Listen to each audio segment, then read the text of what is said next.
Hello and welcome to my channel Research Need.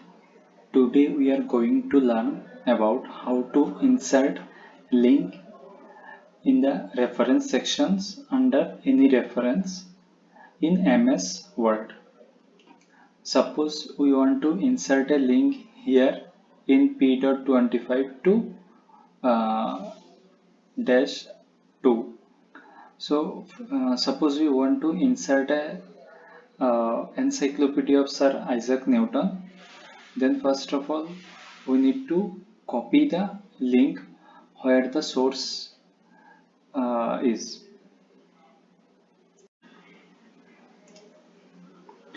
Click on the search sections.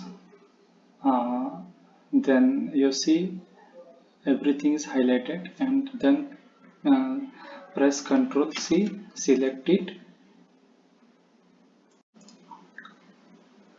After copying the source, just select the portion, then go to insert, then go press link.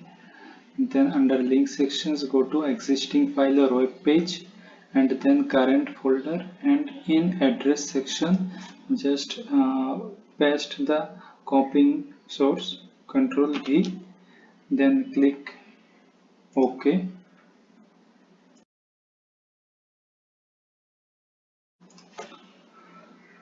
Now you can see the portion is highlighted here. If you want to see the source, just press Ctrl and then click it.